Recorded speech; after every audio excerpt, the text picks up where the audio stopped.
Bienvenue dans Memento Mori, le podcast qui parle de Noël en prenant la fin de la fête comme point de départ. Je m'appelle Raphaël Charrier, je suis pasteur à Grenoble. Je m'appelle Mathieu Gérald, pasteur à YouTube, et on est tous les deux blogueurs sur toutpoursagloire.com. Je ne sais pas pourquoi j'ai dit la fin de Noël, parce qu'en fait ce n'est pas encore Noël, c'est pas la Non. fin de la fête n'est pas finie, la fête va bientôt commencer. Oui, on aurait pu dire la Puisque... fin de l'année. Là, ah oui, c'est ça. Parce qu'aujourd'hui nous sommes en théorie le 21 décembre. Donc dans 3 jours au soir, Jingle Bells. Est-ce qu'on n'est pas plutôt le 19 aujourd'hui? Peut-être. Non, on est le 21. Ah non, je suis en février. Non, oui, on est le. Non, on est le 20. On est le 20, mon ami. Le, le 20, c'est un mardi. Non, le 20 décembre, c'est un lundi.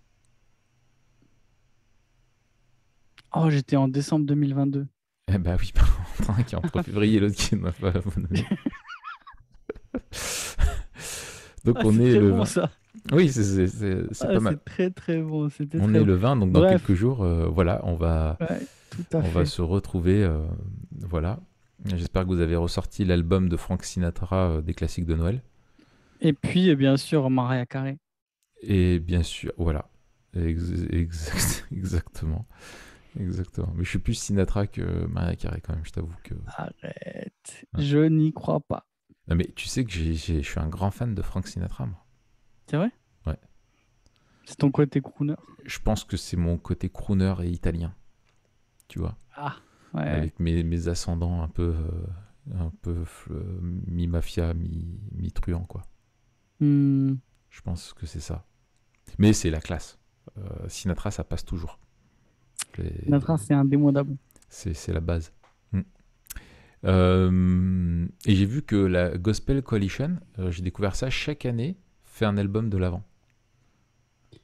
Ouais, alors, je sais pas si c'est la Gospel Coalition ou les Getty en particulier. J'ai vu l'article sur la TGC, mais non, je crois que c'est la chaîne Gospel Coalition. Ah, ok, C'est c'est une compile possible. en fait. C'est possible, ouais. Ouais. Ah ouais, parce que j'ai vu que. Et t'as tout un. J'ai lisé un article, il y a tout un délire sur le. Tu sais, culturellement, tu sais, les films de Noël, Ouais. les albums de Noël et tout. Et en fait, la France, apparemment, souhaite comment. Enfin, des artistes français voudraient commencer à s'y mettre, à faire des C'est albums déjà le spéciaux cas, de Noël. c'est déjà le cas, mais culturellement, c'est vrai qu'aux C'est ça. États-Unis, il y a vraiment un délire Ouais, de l'album de Noël et t'as des artistes qui font des albums de Noël tous ouais, les ans, quoi. ouais. C'est un peu too much, si tu veux mon avis. Parce que je trouve ça un peu. Ouais, mais Ça toi, me... t'aimes pas l'esprit de Noël. Toi, t'aimes L'esprit pas de Noël. Noël, t'aimes pas les gens, t'es un nazi. C'est ça. J'aime pas les gens ni l'esprit. J'aime pas les esprits en fait. Je me méfie des esprits. Voilà, n'ajoutez pas foi à tout esprit, hein, Exactement. et voilà, et il faut avoir le discernement des esprits. Euh, Donc toi, t'es le genre de mec qui se balade à Noël avec une passoire, quoi, pour éprouver les esprits. ouais, non, non, non, non, non. Mais si en vrai, c'est bon. On mange bien en général chez moi, donc Est-ce que c'est. t'as déjà... à quelle période vous mettez le sapin, vous, chez vous? Est-ce que vous mettez un sapin, d'ailleurs? Parce que ça, c'est aussi une grande question hein, parmi les chrétiens évangéliques. Sapin, pas sapin, tout ça? Oui, on met un sapin et puis on prie devant. Après tous les soirs, on s'abaisse comme ça et on fait des. Non, sinon on fait le sapin euh, pour les enfants parce que c'est vraiment cool. Euh, Chaque année, on se bat à savoir qui va mettre l'étoile en haut du sapin et tout ça, Hmm. pour mettre les trucs. Non, mais je pense qu'il y a, tu sais, on avait déjà évoqué toutes les questions un petit peu de liturgie, tu vois, dans la vie et tout. Euh, je pense que c'est important de remettre du sens à Noël. On lutte beaucoup avec ça. Je pense on passe complètement à côté de Pâques. Mais il suffirait que tu aies un mec qui dise ouais, en fait, à Pâques, on va offrir des cadeaux pour que tout le monde s'intéresse à Pâques, tu vois. C'est qu'on en fasse un lieu symbolique de consommation, on s'y réintéresserait. Mais, euh, mais je pense qu'il y a, tu vois, le calendrier liturgique a vraiment du sens. Alors je trouve que les Américains en font un chouïa un peu trop, je trouve. avec tout le délire de l'avant où ils sont tellement au taquet, voilà. Mais il y a du bon quand même là-dedans, dans le fait je trouve toute la période de l'avant de nourrir l'attente, tu vois, on en parlera peut-être, mais l'attente et l'espérance, tu vois, dans la venue du Messie et tout ça, enfin, il y a quand même du bon, et je trouve que de marquer un truc comme ça, même Noël, c'est cool dans le fait d'un temps un peu à part aussi, et tout ça, il y a du bon, Hmm. il y a du bon. Est-ce qu'il est déjà mis là, le sapin, chez vous? On l'a mis là, ouais, on l'a mis, on l'a mis là, mais nous, ça prend de la place, c'est compliqué, c'est relou, c'est, voilà quoi. Mais après, le 20, moi je serais pour que le 26, il saute, tu vois. Ou le 25, quand t'es en train de ranger la maison, tu ranges le sapin avec. Mais on le laisse en général jusqu'au jour de l'an, tu vois. Ou voilà, pour les petits, ça. Vous faites le sapin, vous? Ouais, Toi, non, alors, tu fais un peu plier. Tu mets un moi, chêne. Le mec qui coupe un c'est un chêne, il faut un chêne. chêne dans ça. Non, il faut dire que dans notre couple, ma femme a une culture de famille qui est beaucoup plus forte dans tout ce qui est événementiel en général et en particulier dans Noël. Ben, il y a aussi le côté, tu vois, son père est autrichien, donc il y a tout le côté germanique. C'est hyper fort Mhm. aussi ça. Tu vois, même les marchés de Noël, alors il y en a un petit peu dans l'est de la France, il y en a des très beaux. Celui de Montbéliard est vraiment Mm. très beau. Il n'y a que des saucisses. Euh, Il n'y a pas que des T'as des saucisses, saucisses artisanales, mais des alors il y a des saucisses en forme de beignets, mon gars. bougie, des saucisses en forme de petites maisons, Il y a des des beignets à la gâteaux à la saucisse, myrtille, des beignets à la saucisse. des beignets à la myrtille qui sont extraordinaires. Donc si Ok, tu viens au marché de Noël de Montbéliard, dans la dernière allée là, derrière le temple, enfin bref. ok. Tout ça pour dire, en fait, il y a aussi un truc culturel. Vous n'avez C'est-à-dire pas que le dans l'est de la meilleur France, fromager, par contre, de si, France. m- Non, c'est pas mais, possible. euh, mais S'il est à 200 mètres, là. ouais, mais tu sais, c'est un peu comme dans l'Apocalypse. Ils singent le meilleur fromager de Grenoble, singe le meilleur fromager de France qui est en Franche-Comté. Non, non, vous faites de la saucisse, c'est tout. Point barre. Bon, bref, alors du coup, ouais, donc ta femme, elle est au taquet. Voilà, tu t'as bien résumé. Ouais. Et moi, j'avoue que j'aime bien, en fait. J'aime bien ce côté aussi de décoration, ce côté temps particulier. Euh, J'aime Ouais, bien ce truc d'ornementation de la maison aussi. ouais, et je pense que pourquoi on aime tant que ça, parce que tu dis oui, c'est un truc de consommation, un truc de voilà et tout, mais je pense que même si c'est complètement sécularisé dans notre société comme fait, les gens aiment parce que et acceptent une forme de liturgie. Tu vois, ils vivent une liturgie. Hein. Tu as le repas familial, tu as les cadeaux, tu as le 24. Tu vois, tu suis une liturgie parce qu'elle l'amène de l'enchantement Tout à fait, dans un monde désenchanté, tu vois. tout à Et fait. de retrouver des valeurs, un côté un peu. Alors, même si c'est très matérialiste, très consommation, mais il y a un côté où il y a quelque chose un peu de transcendant quand même dans tout ça qu'on vit. On parle des valeurs, de l'esprit de Noël, justement, comme tu disais. Enfin, voilà quoi. Et il y a besoin de ça. Quelque part, les gens le cherchent. Et puis, alors, on parle de la magie de Noël. Oui, Et exactement. je veux Ouais. dire, la seule chose auquel les gens veulent bien que leurs enfants croient, c'est au Père Noël. Oui. Et la petite souris. Et la petite souris, mais ça, c'est quand même ultra chelou, on est d'accord, là, le La délire de petite la petite souris. Oui, souris, oui. c'est chelou. Ouais, ouais, c'est un gros délire. Ouais. Mais Surtout nous, on que les se marre avec. souris, on est d'accord, c'est dégoûtant. C'est. Oui, oui, c'est ratatouille, quoi. Un rongeur, et même Ratatouille, tu vois, c'est sublimé. Tu vois Ratatouille, tu dis, ah, c'est sympa, tu sais, t'as une souris. Après, Ouais, tu vois ouais. une souris en vrai, tu dis, ah, c'est Ouais, ouais. horrible. Ouais, ouais, ça va avec le truc. Il y a un truc pas propre, il y a un truc des ordures, il y a un truc, Mais c'est oui, un c'est pas nuisible. bon. C'est un nuisible. Ça marche pas. Ouais, ouais. C'est un nuisible. Mais t'as. Attends, j'ai une anecdote. Ah là là. Moi, j'avais un Rottweiler quand j'étais plus jeune. Alors, tu vois ce que c'est un Rottweiler, quoi. Ouais. C'est monstrueux. Et j'avais un pote qui avait un rat. Il y a une époque, je sais pas si toi tu avais ça vers Bordeaux, nous ici, tu sais, il y a une époque où un peu il y avait des rats. Les mecs, ils avaient Ouais, plus c'est des hamsters, l'angoisse. ils avaient des rats. Tu vois. C'est Donc, l'angoisse. effectivement, c'est l'angoisse. Qu'est-ce que tu fous avec un rat? Et en fait, je sais plus comment, voilà, et j'avais dû garder le rat dans sa cage pour un dépannage ou un truc comme ça. Et bon, bref, voilà. Et en fait, je sais pas ce que j'ai fait. Vulgairement, on dirait que j'ai chié dans la colle. J'ai mal refermé la cage. Mince. Le rat s'est barré. Le rat a croisé le Rottweiler. Et le, et le Rottweiler a mangé le rat. Et Ah, j'ai purée. entendu des couinements, mais des trucs horribles. Et voilà. Et en fait, lui, il a cru que, bon, effectivement, j'avais mal refermé la cage, mais que son rat était reparti en liberté et que c'était finalement une belle histoire. Tu lui as jamais Je dis, bah dit? non, je lui ai pas dit qu'il avait été bouffé par le rat. Ah, Tu vois, purée. c'est la fin atroce, quoi. Tu vois. Voilà.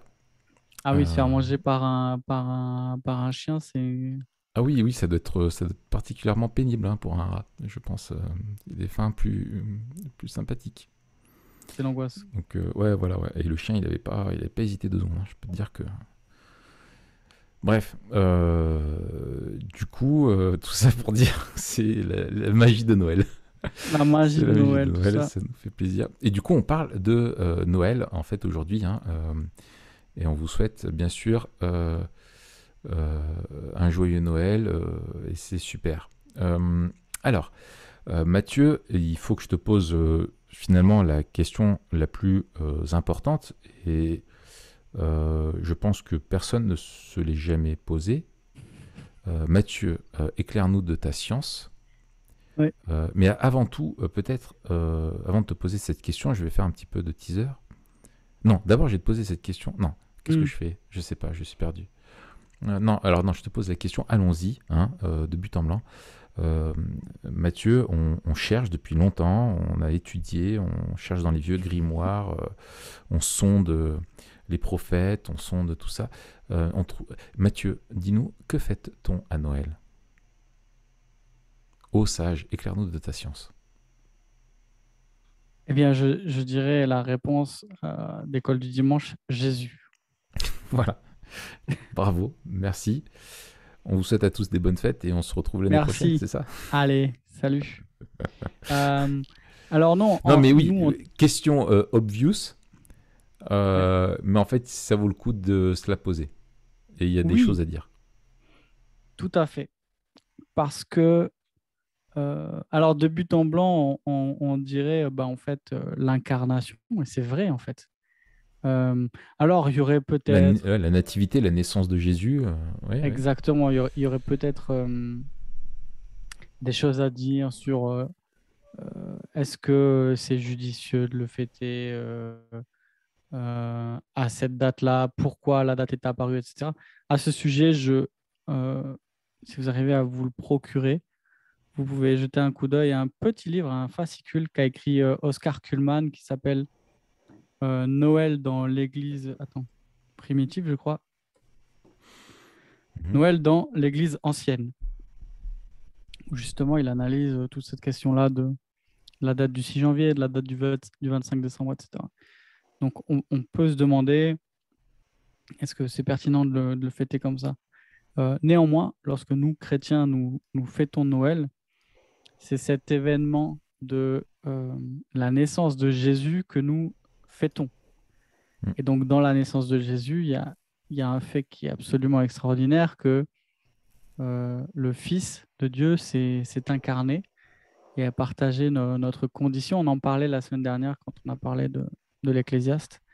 Cette nouvelle extraordinaire que le Fils de Dieu est, est né, s'est incarné. Mais je dirais que c'est plus que cela. Et je dirais que Noël est ultra memento mori. Mhm. Parce que finalement, quand on regarde les récits de la naissance de Jésus, alors euh, en particulier chez Matthieu et chez Luc, on voit qu'il y a une dimension hautement eschatologique dans cet événement de la naissance de Jésus. Mhm. Et que plus que d'être, bien sûr, c'est le Fils de Dieu qui s'incarne. Mais plus que cela, c'est les promesses de l'Ancien Testament qui s'accomplissent. Mhm. C'est ça. C'est le mettre dans la perspective de l'histoire de la rédemption et de toutes les annonces prophétiques et de l'espérance, de l'attente prophétique, n'est-ce pas? Exactement. Et donc, je dirais que euh, Noël, bien sûr, avec Pâques et la Pentecôte, euh, mais Noël, dans l'histoire de la rédemption, ça a été un grand jalon eschatologique. Et ça nous aide aussi peut-être dans l'année euh, à, à réfléchir de manière eschatologique. Peut-être que le repas de Noël va prendre une tournure eschatologique cette année parce que vous aurez écouté cet épisode de Memento Mori. Ouais, c'est ça. Excellent. Euh, Toi, tu as fait un cours, tu es en train d'enregistrer, il y a un cours qui va bientôt sortir, c'est ça, sur transmettre? Alors là, on est dans le passé du futur. Ouais, Donc à l'heure où vous écoutez ça, c'est déjà sorti, mais à l'heure où on enregistre, je suis en train d'enregistrer, ouais. ok, ouais. Donc, bah, du coup, peut-être on pourra mettre le lien pour que les gens. Parce que c'est en replay, je sais plus, j'ai pas trop Tout suivi. à fait, je sais plus jusqu'à quand il est disponible, mais on mettra le lien, ouais. D'accord. Donc, voilà, on vous invite à ça. Et est-ce que du coup, tu peux justement un peu développer ce lien-là entre cette promesse eschatologique finalement enfin voilà le lien entre justement Noël, l'incarnation, enfin la nativité et l'attente prophétique. Et finalement, ça rejoint à la question du discours eschatologique que l'on a dans l'Ancien Testament, n'est-ce pas? Oui, tout à fait. En fait, euh, Noël, c'est le Messie qui arrive. Mm. Et c'est la manière dont Matthieu et Luc vraiment le présentent. Euh, Jean le présente un petit peu différemment, avec plutôt la question, enfin plutôt, ouais, il insiste plus dans le prologue sur la dimension de l'incarnation. Mhm. Mais Matthieu et Luc insistent plus sur l'accomplissement des prophètes. Euh, alors, Matthieu le fait beaucoup par la généalogie qu'il fait, la citation aussi de l'ange Mm. dans le premier chapitre. Luc, Luc, c'est encore plus fourni, je dirais. Oui. Il y a deux passages en particulier qui sont extrêmement beaux. C'est le cantique de Zacharie et le cantique Ouais. de Marie, Mhm. où l'on voit vraiment aussi la richesse eschatologique de la naissance de Jésus. Mais on voit que donc, la naissance de Jésus, c'est un événement eschatologique qui est en train de réaliser euh, la promesse principale de l'Ancien Testament, qui est l'attente du Messie. Et c'est vraiment un événement qui est un jalon dans l'histoire de la rédemption parce que ça va réorienter l'histoire et ça va aussi nous donner cette assurance que Dieu fait ce qu'il a promis. Ouais. Euh, et encore une fois, hein, nous, quand on parle d'eschatologie, on n'est pas en train de parler juste des temps de la fin, des choses dernières, etc. On est en train de parler de l'accomplissement des plans de Dieu. Et c'est une autre manière pour nous de parler de la providence qui est vraiment eschatologique, hein, Ouais. de la manière dont Dieu conduit toute chose vers l'accomplissement de son décret. L'histoire du monde a une direction et va atteindre sa consommation. Et je dirais que la naissance de Jésus est vraiment un poteau indicateur qui nous dit, ah oui, on est dans la bonne direction et Dieu fait vraiment ce qu'il a promis. Ouais, c'est ça. C'est vraiment un pivot essentiel, un jalon essentiel, parce que Dieu lui-même, finalement, découpe les temps entre l'avant et l'après Jésus. C'est pas Tout qu'un à fait. découpage historique humain, c'est un découpage qui est avant tout biblique, un découpage alliantiel, quoi. L'ancienne alliance est remplacée par la nouvelle alliance qui est scellée par Christ. Donc Exactement. c'est pas juste ouais, c'est pas juste une construction humaine ou une façon simplement de lire, mais toutes les écritures pointent finalement vers cet événement. Et on disait tout à l'heure en discutant tous les deux qu'il y avait finalement un calendrier liturgique avec Pâques, Pentecôte et Noël pour nous, mais qu'en fait il n'y aurait pas de Pâques ni de Pentecôte s'il n'y avait pas eu de Noël. Ouais. Alors bien sûr, Noël n'est pas une fête biblique, contrairement aux autres, mais qui est une fête pour nous symbolique, où on se rappelle d'une réalité historique, c'est que Christ est bien né d'une vierge un jour à Bethléem, il y a 2000 ans, quoi. Exactement. Il n'y a pas de croix sans crèche. Il n'y a pas de croix sans crèche. Oh, pas mal. Tiens, titre de l'article pour le, pour l'article Memento Mori. Il n'y a pas de croix sans crèche. Et Il y a pas de croix sans tout Nutella. court. Il y a pas de croissant Nutella. sans Nutella. Voilà, c'est ça. C'est comme Jacques a dit. J'ai qu'à dire, voilà, c'est ça. Et Euh, aussi, c'est intéressant quand on fait cette fresque un petit peu eschatologique, de se rappeler que euh, la naissance de Jésus est un jalon dans le plan que Dieu déroule, donc.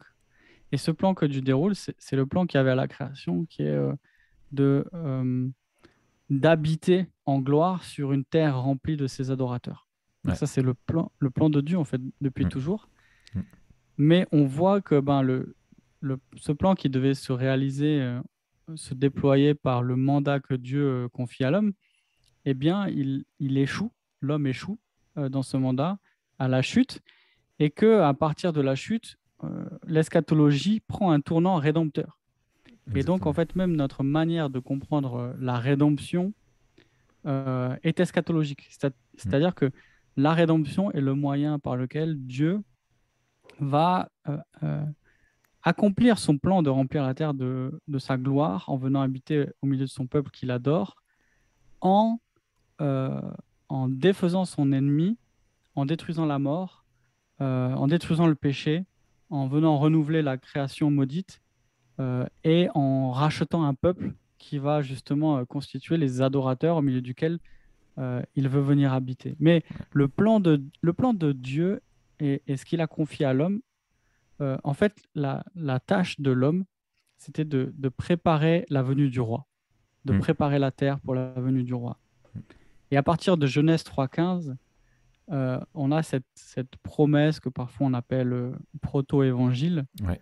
parce que c'est une espèce d'évangile en germe, un évangile primordial, Mm, cette bonne nouvelle que Dieu va faire surgir deux lignées et que il y aura l'hostilité entre le serpent et la femme, entre la descendance du serpent et la descendance de la femme, et que celle-ci écrasera la tête, tu blesseras le talon. Il y a une antithèse qui est établie entre deux lignées. Il y a cette promesse que le peuple de Dieu sera délivré de la domination du malin par la descendance de la femme, par le Sauveur. mm, Euh, et donc ça, on a une première lignée comme ça, et cette première lignée, c'est eh bien cette lignée du Messie. Et on a d'ailleurs dans les généalogies, une des généalogies qui fait remonter fils d'Adam, fils de Dieu, Jésus, mm, fils d'Adam, fils de Dieu. On a déjà en germe cette idée que le Messie devra naître de la descendance de la femme. mm.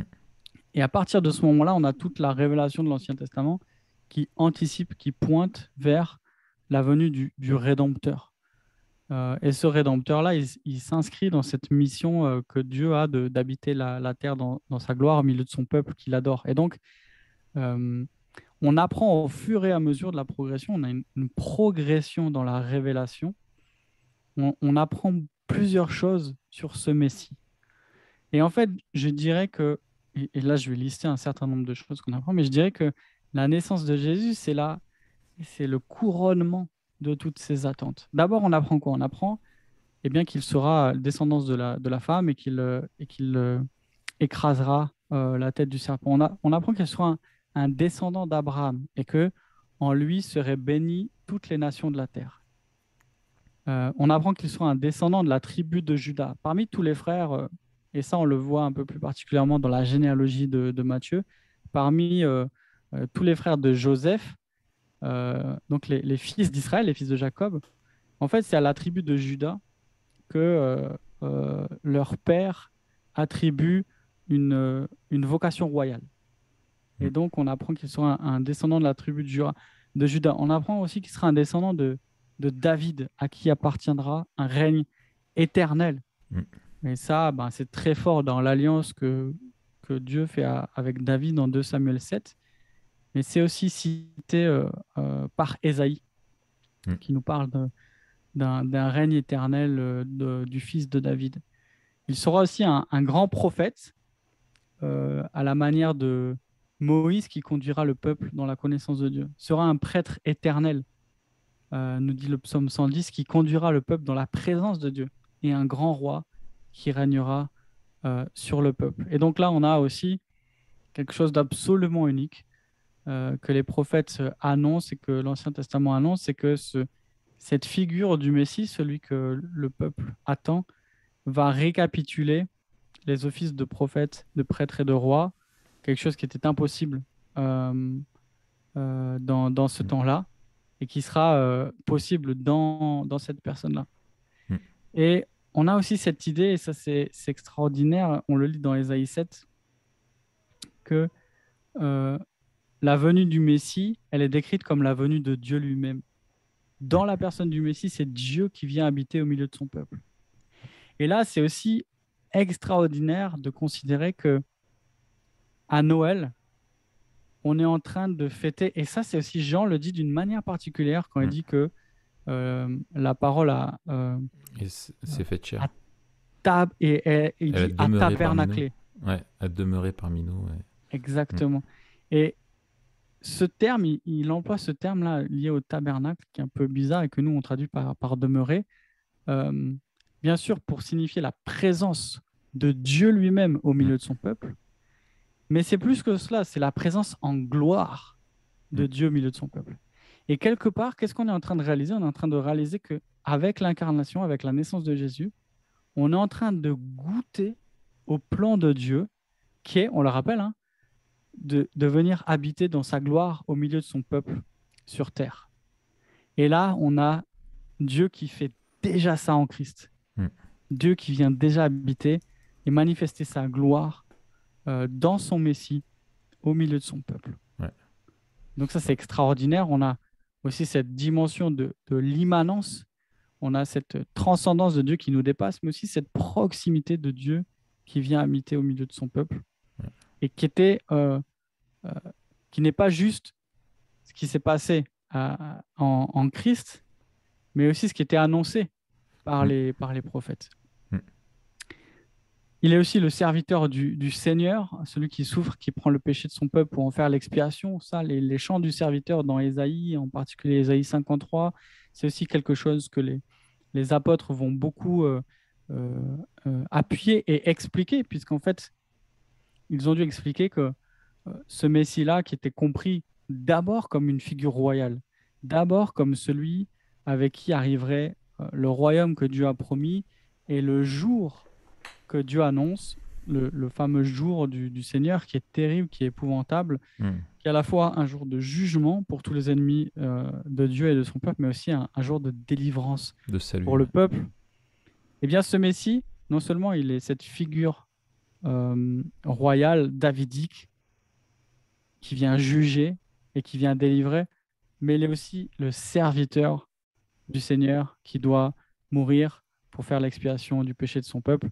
Et ça, en fait, les apôtres, on le voit hein, dans le début, chapitre 2, 3, 4 là, du livre des Actes, doivent expliquer ça, en fait.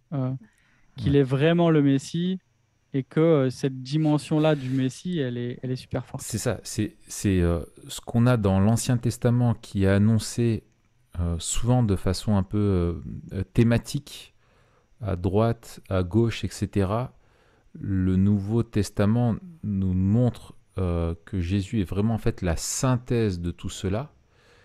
Et c'est ce que, ce que le peuple avait du mal à comprendre, notamment sur la venue du Messie qui délivrerait. On le voit dans Luc 24, la déception de ces deux gars qui remontent sur le chemin d'Emmaüs là et qui disent on pensait qu'il allait nous délivrer des Romains et tout ça, qui était mal compris, mais il montre qu'il est la synthèse de toutes les promesses de l'Ancien Testament dans le Messie, et en même temps, il est à la fois la synthèse, et le Nouveau Testament montre aussi une temporalité entre le salut et le jugement.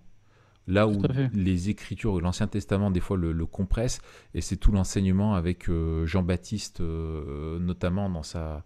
non, oui, la question, c'est les questions de Jean-Baptiste, et c'est Jésus aussi qui explique ça quand il lit les rouleaux d'Ésaïe et qui stoppe sa lecture avant le jugement, où il l'arrête au moment du salut, quoi. Et en fait, il y a des choses qui étaient éparpillées, sont synthétisées et remis en ordre dans un ordre chronologique avec une première étape et une deuxième avec cette perspective missiologique et eschatologique du salut qui doit aller à toutes les nations. Ouais, c'est ça. On voit que euh, il y a une distinction, une nouvelle étape. Mhm. Il y avait un mouvement qui était C'est ça. presque uniforme et que maintenant il y a deux étapes. Il y a un âge messianique Ouais, ouais. présent et un âge à venir. Et d'ailleurs, on le Mm. voit déjà chez Jésus, quand Mm. il dit quiconque parlera contre le Fils de l'homme lui sera pardonné, mais quiconque parlera contre le Saint-Esprit ne lui sera pas pardonné ni dans ce siècle, ni dans le siècle à venir. Mm. Il parle de ce temps-ci et du siècle à venir. Mm. C'est pareil, les apôtres nous parlent des derniers jours, mais ils nous disent que nous attendons le dernier jour. Mm. Euh, on- Il y a un truc que j'ai lu, je ne me rappelle plus dans quel livre je l'ai lu, mais il dit l'eschatologie du Nouveau Testament regarde en arrière et dit nous sommes dans les derniers jours, et regarde en avant et dit le dernier jour est à venir. Ouais, c'est ça. Et en fait, Dans les derniers jours, au le, sens, les jours qui étaient annoncés sont inaugurés, quoi, dans la dernière étape. exactement. Mm. Et le futur de l'Ancien Testament et le maintenant en fait du Nouveau Testament. Mhm. Mhm. Alors euh, on a ce portrait-là. Alors on peut aussi citer le Fils de l'homme de Daniel, qui est aussi quelque chose, enfin un titre que Jésus s'attribue souvent et qui est lié encore une fois au règne universel et éternel, un règne qui a été donné à Dieu pour établir son royaume. Donc il y a quelque chose qui est très fort, une attente que Dieu vienne établir enfin son royaume, régner sur son peuple, le délivrer de ses ennemis, réaliser ses promesses de bénédiction. Et puis il y a d'autres en fait d'autres motifs qui sont associés au Messie. On a le royaume de Dieu, ça c'est très fort et c'est en fait dès le départ, dès la prédication de Jésus, il dit que le royaume de Dieu est là, elle se présente lui-même comme le Messie. Et ce royaume de Dieu, en fait, c'était une espérance pour le peuple d'Israël qui était un règne de Dieu sur terre. Et ça, c'est aussi intéressant pour notre eschatologie. Euh, c'est que l'attente dans l'Ancien Testament, c'était vraiment un royaume terrestre, physique, où Dieu lui-même allait régner au milieu de son peuple. On a aussi l'idée d'une restauration du peuple, ou plus précisément d'un reste du peuple. Cette restauration, elle est aussi d'abord éthique, c'est-à-dire que le peuple doit être purifié de son péché, il doit passer par la repentance, et il y a ce royaume eschatologique, en fait, l'entrée se fait par la repentance, et euh, il faut que le Ouais. problème du péché du peuple soit réglé pour qu'on puisse entrer dans ce royaume. Et puis, il y a aussi cette dimension que le peuple doit servir de lumière pour les nations et que à travers cette restauration, c'est toutes les familles de la terre, comme il était promis à Abraham, qui viendront et qui pourront faire partie de ce nouveau peuple. Et au cœur de cela, il y a la question de la nouvelle alliance, une alliance qui n'est pas comme celle qui avait été conclue avec Moïse, mais une alliance où Dieu promet une purification intérieure, une transformation des cœurs, un accès à Dieu qui est ouvert à tous, avec la fin du système sacerdotal, où en fait le seul médiateur c'est Christ et que tous dans le peuple peuvent avoir accès à Dieu, un pardon qui est complet. Et donc là, on a aussi cette notion de la restauration, de la purification. Tout ça, en fait, ça trace une tapisserie où on a une attente qui est cristallisée autour d'une personne par qui doit arriver toutes les bénédictions promises par Dieu. Hmm. Et en fait, euh, c'est bien plus large, ça dépasse bien plus le cadre de la rédemption. Et bien sûr, c'est pas moins, et c'est surtout ça, quand on parle de Christ et de son œuvre. Mais quand on regarde cette tapisserie et quand on considère que toutes les attentes eschatologiques, elles concernent euh, la, la- la création et le but de Dieu dans la création, et puis même associé à cela, on a la nouvelle création qui est aussi une attente eschatologique forte qui est liée au règne de Dieu. C'est-à-dire les prophètes ont parlé longuement et largement du renouvellement de toute la création, des nouveaux cieux, des nouvelles terres. Et ça, il ne faut pas le séparer de l'arrivée du Messie. Hmm. Mais encore, Oui, tout est encore une lié. fois, comme tu as dit, c'est que le roi est venu, le roi est arrivé en Jésus, Hmm. et il a introduit cette notion aussi de délai, c'est-à-dire que tout ce qui est promis arrivera, et son arrivée est comme le gage, les arts de tout ce qui doit être encore réalisé, mais ça dépasse bien plus cette question du salut, on devrait dire, et que finalement notre espérance, euh, c'est une espérance de vivre ce que Dieu a promis dès le début, c'est-à-dire de se retrouver en présence de Dieu dans une création renouvelée et d'accueillir le roi dans sa gloire. C'est ça. Et je pense que ce que tu dis est très important de ne pas déconnecter. Je pense qu'on a du mal. On avait fait un épisode, je crois. On avait fait un truc sur le royaume de Dieu. Je crois. Je crois, oui. Peut-être. Mais souvent, enfin, Jésus annonçait la bonne nouvelle du royaume. Et en fait, il envoyait les disciples amener la bonne nouvelle du royaume. Et nous, on réduit ça un petit peu à la question juste de l'évangile, mais en fait, c'est quelque chose de plus large que cela.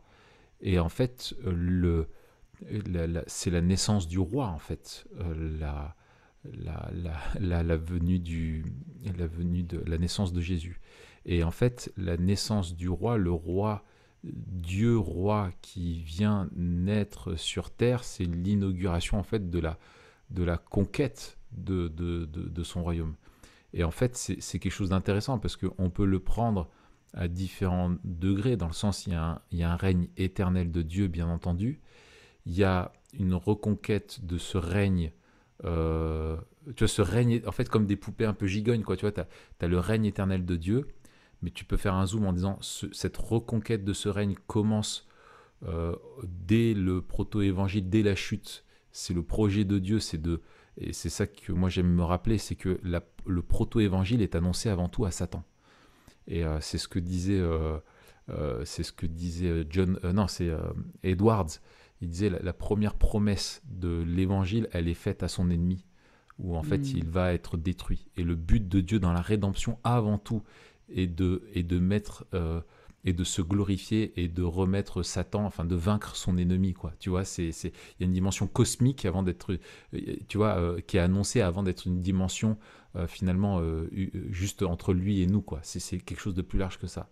Et ce règne-là, finalement, il se vit en germe dans l'Ancien Testament avec ce peuple qu'il rachète et il vit au milieu de lui dans une terre qui est promise un royaume, quoi. On a toute cette thématique qui est là, et avec ensuite ce roi qui vient naître et qui vient annoncer le royaume et l'inaugurer, et ce règne, il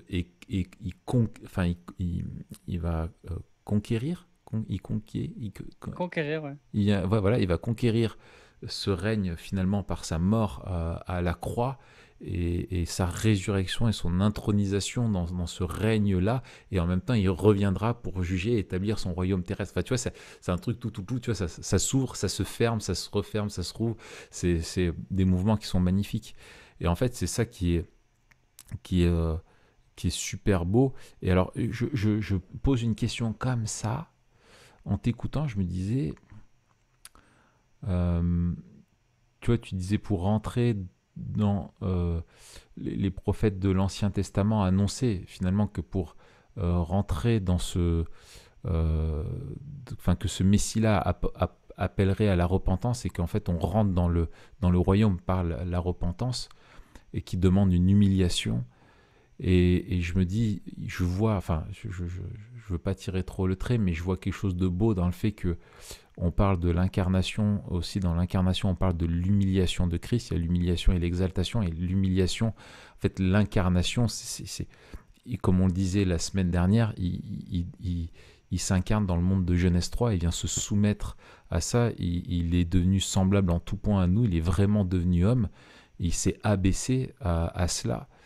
Et lui-même, en fait, vit ce mouvement-là, quoi, tu vois, d'humiliation. Alors, c'est pas une humiliation pour ses péchés, mais il nous révèle son humilité de serviteur, pour nous, ce roi serviteur.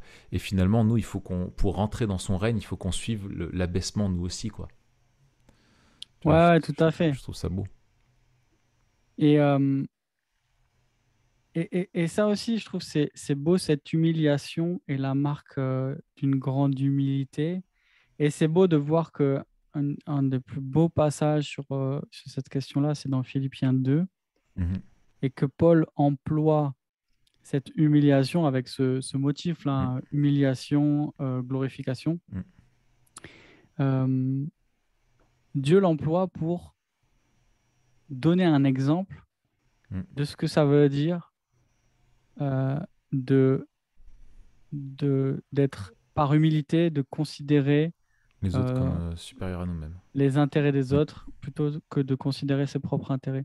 Et donc, on a une humiliation que nous, on comprend presque de manière essentielle, c'est-à-dire que il s'est, il a pris la condition d'esclave, il est devenu semblable aux hommes, alors qu'il était, euh, ce qu'il dit, hein, il n'a pas estimé comme une proie à arracher d'être égal avec Dieu. Il a quitté la gloire pour être dans l'étable. On a cette dimension de, eh bien oui, il s'est humilié en étant un être humain. Et en même temps, ici, Paul est en train de mettre ça en parallèle avec quand il dit ayez en vous la pensée qui était en Jésus-Christ, ou ayez les mêmes sentiments qui étaient en Jésus-Christ. Ça veut dire imitez-le. Et, et qu'est-ce que ça veut dire de considérer les intérêts des autres avant les siens? Ça veut dire en fait de ne pas regarder à ce qu'on peut perdre, mais de regarder à ce qu'on peut faire pour servir les autres. Et quel exemple nous avons en Jésus-Christ qui s'est humilié en devenant un homme. Mhm. Et ça, c'est beau aussi c'est de dire, euh, dans l'incarnation et dans la naissance de Jésus, on a Dieu qui vient nous servir Mhm. dans la personne du Messie, de son Fils. Ouais. Et donc là, on est en train de parler euh, de Dieu d'une déclaration d'amour. Mhm. Et ouais, c'est magnifique de voir qu'en fait, euh, il y a plein de bouts par lesquels on peut prendre cette question-là de la naissance de Mhm. Jésus, et que chaque façon, chaque facette et chaque façon de l'aborder est vraiment glorieuse. Ouais, Mais ouais. moi, ce qui m'a vraiment interpellé quand je préparais ça, c'est de voir en fait la richesse de dire, mais nous, c'est vite dit en fait. Oui, Jésus, c'est le Messie. Mhm. Mais qu'est-ce que ça veut dire? Ouais, ouais. Qu'est-ce que ça veut C'est dire? double clic sur Messi. Tu vois, C'est ça. C'est double clic, c'est qu'est-ce que ça implique? Qu'est-ce qu'il y avait derrière? Quelles étaient les attentes?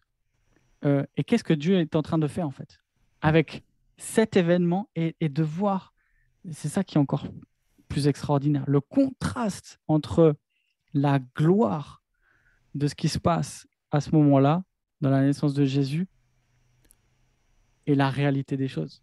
Et tu Hmm. dis, mais bien sûr c'est par la foi que nous comprenons que, euh, que ce qui se passe est glorieux, parce que en apparence, c'est tellement banal. Ouais, Et et- et- ouais, et il y c'est a ça. quelque chose aussi euh, qu'il faut réaliser, mais que certains ont réalisé, on le voit, hein, avec tous les premiers-nés qui sont mis à mort, parce qu'il y a cette menace qui pèse d'un roi, euh, Hmm. d'un roi concurrent qui Ouais, viendrait Hérode. menacer la royauté juive. Et c'est précisément pour ce motif qu'il sera aussi crucifié, Hmm. roi des Juifs. En tout cas, c'est le motif que retient Pilate et qu'il inscrit. Et finalement, au début et à la fin de l'évangile, on a cette idée que le roi est là, Ouais. qu'on a affaire au roi. Hmm. Et au début et à la fin, on a le roi qui naît dans les conditions les plus humbles et le roi qui meurt dans les conditions les plus terribles. Hmm. Et là-dedans, pourtant, on a la gloire de l'évangile.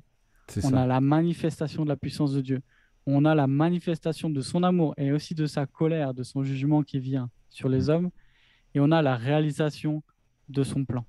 Hmm. Non, c'est merveilleux.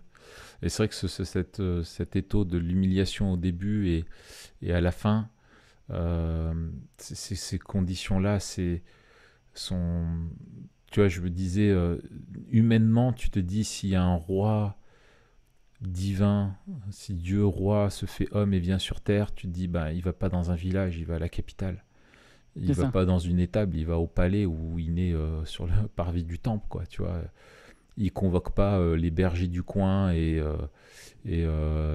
voilà, et il va convoquer les rois, l'élite religieuse, tu vois, voilà quoi. Et puis il y a une fête royale, quoi. C'est pas juste dans une étable avec tout ça. Et tu as vraiment rien que les circonstances. En fait, les circonstances dans la nativité, tu as finalement presque tout en germe aussi de la vie de Christ. Tu vois, Hmm. de cette humiliation, du fait enfin voilà, tu vois, de cette humilité et de cette humiliation en même temps qui est là, et je trouve ça super beau. Et je trouve qu'aussi je lisais parce que derrière tout ça, on le disait, il y a la providence de Dieu, le plan de Dieu qui se déroule et qui s'accomplit. Et je lisais un truc de Piper là-dessus où il disait, c'était énorme. En fait, il dit, il était prévu qu'il naisse à Bethléem, mais Marie et Joseph étaient à Nazareth. Et en fait, pour les faire venir à Bethléem, qu'est-ce que Dieu a fait? Il a conduit en fait pour un recensement. Hmm. Et en fait, Dieu fait bouger le monde entier avec le recensement pour déplacer 2 personnes. Et en fait, Dieu conduit tout souverainement, quoi.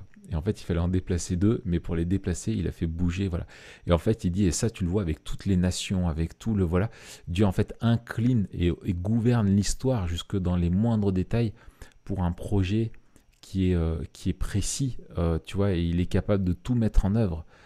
Et je trouvais ça juste énorme sur ce fait-là, quoi. C'est, Magnifique. c'est génial, c'est génial. Ça, tu l'as lu où? Dans les méditations, là? Euh, oui, je crois, oui. Dans ces trucs de méditation de Noël. Euh, je trouvais ça vraiment, vraiment chouette, quoi. On Mais voilà, mettra le lien.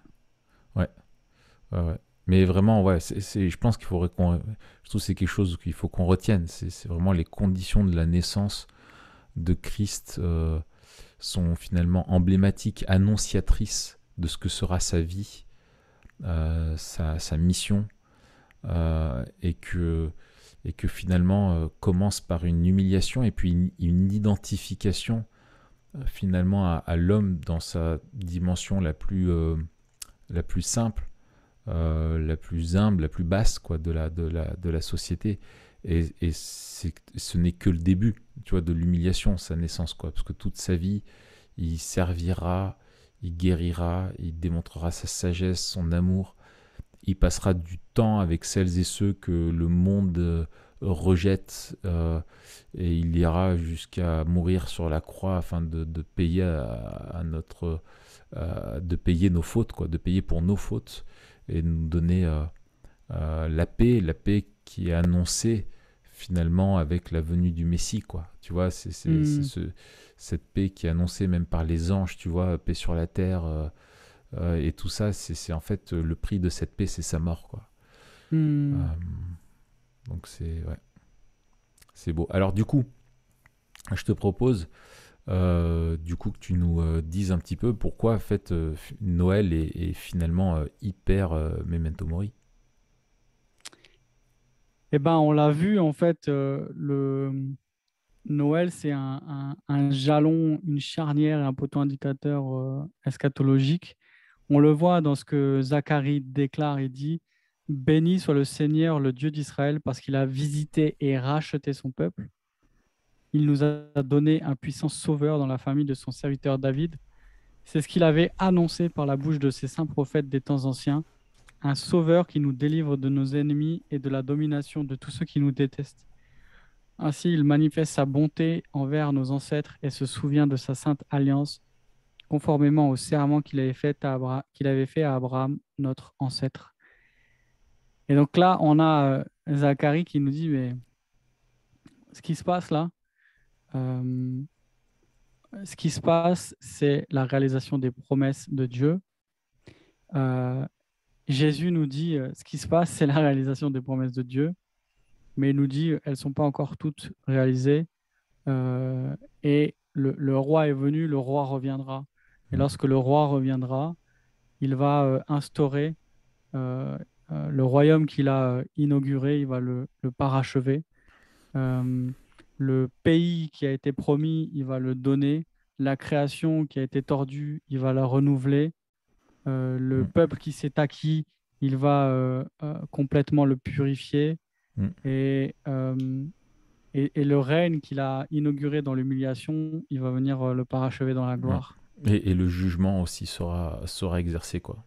Ceux Et à la qui il a écarté, délivrance, voilà, la délivrance et le exactement. jugement sont aussi des thèmes importants. Ouais.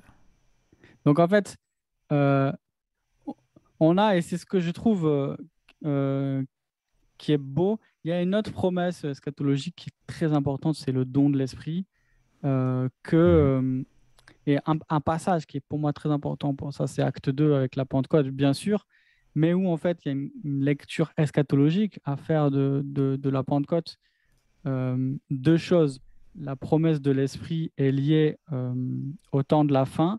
La mhm, promesse de l'Esprit est liée à l'envoi du Messie. C'est le Messie qui envoie et qui répand l'Esprit. On le voit à la fin du passage là, de la prédication de Pierre. C'est le Messie donc qui... C'est pas David. C'est pas David, c'est Jésus que Dieu n'a pas laissé abandonner dans la tombe, qui n'a pas vu mm, la corruption. Et cet esprit qui avait été promis est maintenant répandu.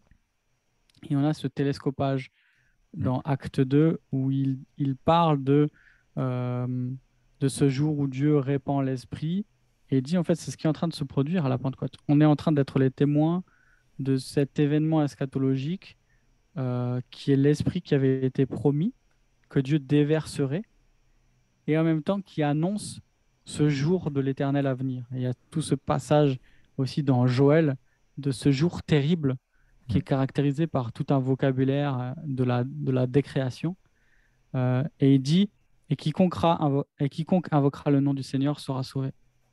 Et il y a cette, encore une fois, ce délai, c'est-à-dire que la venue du Messie euh, n- n'indique pas l'arrivée du jugement de manière immédiate, mais par contre, la venue du Messie indique que le jugement va arriver d'une manière certaine, même si elle n'est mm, pas immédiate et même s'il y a un délai. Et ce délai, c'est quoi?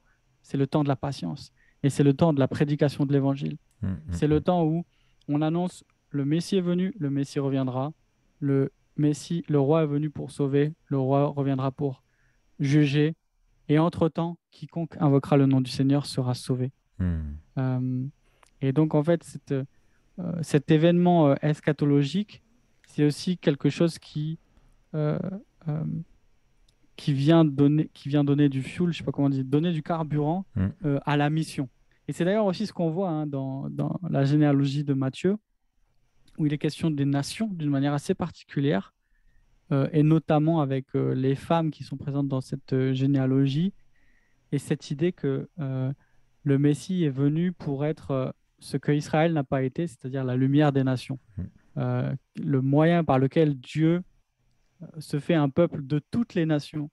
Et donc, Matthieu, dans sa généalogie, met déjà ça en germe pour dire, en fait, avec l'arrivée du Messie, c'est toutes les nations qui vont être attirées par Dieu. Et à la fin de son évangile, il y a ce mandat missionnaire. Donc, au début et à la fin, il y a la question des nations. mm, mm. Et en fait, là encore, on met la mission. La mission est eschatologique. La mission, Oui. c'est quoi? C'est Dieu qui, par l'annonce de l'évangile, se rachète un peuple Mm, pour constituer ceux qui vont l'accueillir dans sa venue en gloire sur la mm. terre. Magnifique. Euh, Bah, t'as dit beaucoup de choses. Moi, je me dis que c'est trop bien. En fait, oui, non, mais je trouve ce qui est hyper rassurant, en fait, enfin, lien avec Noël et Memento Mori, c'est euh, en fait, parce qu'il est venu, il reviendra. C'est deux étapes d'une seule et même mission. Et il est venu, il est né, il est mort, il a vaincu la mort, il est ressuscité. Et c'est le seul qui est né il y a 2000 ans et qui vit toujours. Hmm. Et la mort n'a pas eu de pouvoir sur lui. Et c'est ce qui nous donne une espérance à nous pour l'éternité que la mort ne peut pas nous arracher, quoi. Et, euh, et je trouve que c'est super beau. Et en fait, ce monde qui était enténébré, qui ne connaissait la présence de Dieu sur terre que par finalement le tabernacle qui était là et le peuple venait rencontrer ce Dieu, mais qui était avec une pédagogie qui disait mais vous pouvez venir me rencontrer, mais je demeure néanmoins inaccessible, Mhm. est venu et est devenu chair, quoi. Il faut qu'on prenne la mesure de ce que c'est, quoi. Il est devenu homme et il est l'Emmanuel, Dieu avec nous, et on a vu Dieu avec deux bras, deux jambes marcher. Et celui qui m'a vu a vu le Père, dit Jésus, quoi. Et, et, euh, et c'est ça, et tu dis, et il a accepté d'être dans la peau et le corps d'un bébé et de grandir aussi en tant qu'homme, comme un bébé, comme un enfant qui a 2 3 4 5 10 ans et tout. Et des fois, moi, je dis ça à mes enfants, tu vois, je dis, mais Jésus, il a eu ton âge, Hmm. tu vois, et Dieu, il a eu, tu vois, Dieu qui s'est fait. Jésus avait ton âge. Hmm. Et je me dis, ça ressemblait quoi Jésus à 8 ans, Jésus à 10 ans, Jésus à l'adolescence, Jésus à, tu vois, Ah, c'est clair. Et moi, je le c'est, vois aussi c'est avec touchant, mes quoi. enfants qui sont Ouais, encore ouais, plus petits que les tiens. ouais. Là, Il a quand je dû vois... apprendre à voir, apprendre à marcher, apprendre à... Il a Ouais, vécu c'est ça ça. aussi. Ton Et, expérience, il la connaît. et la vulnérabilité, Ouais, euh, tu vois, d'un enfant, là, mon second fils, il a 2 mois, deux ouais, mois et demi. Jésus a eu 2 mois et demi, ouais, tu vois, et je me dis, mais ça, ouais. c'est extraordinaire, quoi. C'est Et, extraordinaire. et de voir aussi euh, tout ce que ça implique, je trouve qu'en ayant des enfants, et à chaque fois, hein, c'est que la deuxième fois, donc, en tout cas, à chaque fois, Le pour ce qui me patriarche, tu sais. concerne, Ouais. Il a eu 100 non mais, fils, il a vécu 2 fois 1000 ans, c'est comme clair. dans l'Ecclésiaste. Non mais tu te dis, Mm. euh, tu te rends compte en fait de la fragilité de la vie. Et tu dis, mais Ouais. il est tellement fragile. Il est en Mm. proie à 1000 dangers. Il est dépendant, bien sûr, de nos bons soins, mais aussi de la providence de Dieu. Ouais. Il y a tellement de dangers qui le guettent. Et là, on se dit, mais Ouais, ouais. c'est fou Et d'avoir ouais. envoyé un bébé Ouais, c'est en ça. Et je proie à trouve, 1000 dangers. ouais, ouais, ouais. Et en même temps, Dieu accepte, tu vois, le Fils accepte l'humilité, enfin l'humiliation, à cause de son humilité, parce que Hmm. Dieu est humble, et donc il est humilié, il est dans cette mangeoire, là, dans ce truc. Et en même temps, le Père conduit tout souverainement, et il convoque les anges, il conduit des mages par l'étoile et tout ça pour honorer la venue de son fils quand même, tu vois. Et tu vois, le Père prend plaisir en son fils de toute éternité, et par les anges, par les bergers qu'il envoie, alors il utilise des moyens détournés, pas les moyens que nous on aurait prévus, nous on aurait fait tout en fanfare avec les voilà, mais le Père vient, et le Père aussi est présent et assiste à la naissance de son fils, quoi, en Jésus. Tu vois, il est avec eux dans la mangeoire, il assiste à ça, et il prend plaisir en son fils. Et il convoque et il invite à sa table, il invite à la fête de Noël des bergers qui sont des anonymes, qui sont voilà, il a choisi une jeune fille, Marie qui venait du nord, un truc pauvre là-bas dans le nord en Galilée, un petit village anonyme qui voilà, ils sont dans Bethléem, la plus petite des villes entre toutes, hein, c'est son surnom quoi. Et voilà, et elle est là. Et Dieu est là au milieu d'eux, et lui il prend plaisir, et t'as les anges qui font la fête dans le ciel. Pouah, ça envoie grave. Ouais. Ouais, trop bien. Bon, écoute, je te propose qu'on reste là-dessus, parce que je voudrais aller me taper quelques bornes, courir un peu avant mon entretien de tout à l'heure. Et je te souhaite un joyeux Noël. Joyeux Noël, Voilà. Raphaël. Et quand j'étais jeune, j'aurais dit Noyeux Joël. C'est vrai? Jusqu'à quel âge t'as fait cette blague nulle? Ouais, je pense jusqu'à mes 37 ans. Ah, purée. C'est pas vieux alors. En fait, C'est c'est pas quand t'as vieux. commencé Memento Mori, tu t'es dit, faut arrêter ça, quoi. Ouais. Non, non, mais c'est des trucs qui sortent. Mais mes enfants, ils vont le dire naturellement. Je sais pas pourquoi il y a ça. Parce qu'il faut le dire, aujourd'hui, tu as 44 ans, Raph. Il faut le dire aux auditeurs. Oui, voilà, j'ai 44 ans, ouais. Euh, du coup, on se retrouve par contre. Non, donc pour de vrai, joyeux Noël. Profitez bien. Et on se retrouve le 7 janvier. Le 7 janvier, et on a anticipé, hein, parce qu'on essaye quand même. Non, pas du tout, pas le 7. Janvier 2022, tac tac, janvier, ça sera pas le 3, ça sera le 10 que ça sort. Le 10 janvier, on se retrouve le 10 janvier les amis, vous savez pourquoi? Pour un épisode sur... Mathieu, aide-moi. Mm. Tout à fait. On se retrouve pour le premier épisode de l'année. Voilà. Si, peut-être sur le truc de la sagesse. Ah oui, Pyramid Wisdom. Ouais, Wisdom Pyramid Pyramid. Wisdom, voilà. Oui, tout à fait. Ben Un oui, tout à fait, livre, bien sûr. un livre qu'on n'a pas encore lu, mais qu'on va lire pour Si, pouvoir si, moi vous... j'ai lu, j'ai lu. Ah, tu l'as lu, toi? D'accord. Je Oui, l'ai oui, lu, oui, ouais. c'est ça, tu m'as dit. Ouais. Moi, je ne l'ai pas encore lu. Sur, en gros, comment trouver la sagesse à une époque de distraction, quoi. C'est ça, mettre les choses à leur place, quoi. Exactement. Voilà. Très belle couverture, d'ailleurs. Pour Oui, le moment, c'est tout ce que je sais. Et je vais le oui. découvrir. Voilà, donc, et dans le but de vous aider à mettre des bonnes bases, on va dire, pour la nouvelle année. Hein, on va dire ça comme ça. Voilà, c'est un peu notre habitude de faire un épisode mi-productivité, mi-résolution, Mi-réflexion, voilà, exactement. mi-se mettre sur les bonnes rails. Enfin, si Mi-molette. tu te mets à moitié sur les bonnes rails, du coup, ça n'était pas sur les bonnes rails du tout. Non. Ça marche pas. Voilà. Et il est encore temps, là où vous nous écoutez, peut-être de commander le plan de lecture. Tu vois, c'est Il est moi qui encore fais le job, temps. Matt. C'est moi qui Ouais, fais le job. Là, normalement, c'est toi, ça. Allez, là. merci. Oui, on va vous mettre en description le plan de lecture. Alors, qu'est-ce que c'est le plan de lecture? En 2 mots pour ceux qui sont encore là. Plan Le plan lecture. de lecture, c'est des cartes qui ont été créées par Jonathan Meyer qui permettent de lire en église la Bible en 3 ans, à savoir donc l'Ancien Testament sur 3 ans et le Nouveau Testament chaque année. Donc ça, c'est aussi hyper bien parce que chaque mois, on a un nouveau plan de lecture qui redémarre. Et donc dans l'église, pour ceux qui ont peut-être soit qui rejoignent le train en route, soit qui ont abandonné ou qui ont été un peu à la traîne pendant un mois ou deux, eh bien, ils peuvent repartir à nouveau avec une carte qui est distribuée par mois. Donc voilà, le plan de lecture, il est super bien. Moi, on finit cette année, là, en décembre, on finit les 3 ans à Trop bien. l'église et j'ai eu des super retours.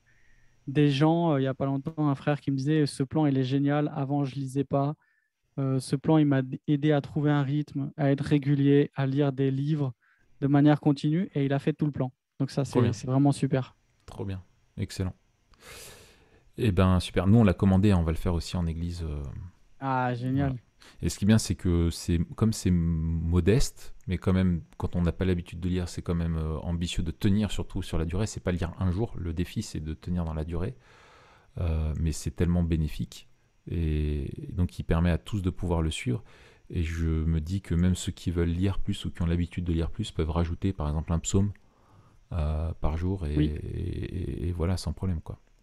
Et puis, il faut Donc, dire, dernier truc, que c'est très abordable pour les églises. On a voulu faire un truc le plus abordable possible. Je crois que c'est 25 euros pour 25 jeux de cartes, c'est-à-dire ouais, c'est un ça. jeu, en gros, c'est toutes les cartes pour une personne. Donc, c'est une année Une de année, ouais. cartes pour une personne. Donc, 25 euros, on a 25 plans de lecture complets pour 25 personnes. Ça fait Et 1 euro par personne, quoi, pour l'année. exactement. Et on a des plans, des packs à 100. Enfin, c'est BLF qui vend, hein, Ouais, vous trouvez ça sur le site de BLF. Pour 100 personnes, c'est 75 euros. Donc, c'est ouais, 75 centimes par personne. C'est ouais, c'est que deux. c'est super, quoi. Ouais. C'est que deux. Ok, super. Eh ben, bonne fête. À l'année prochaine. On se voit dans un an.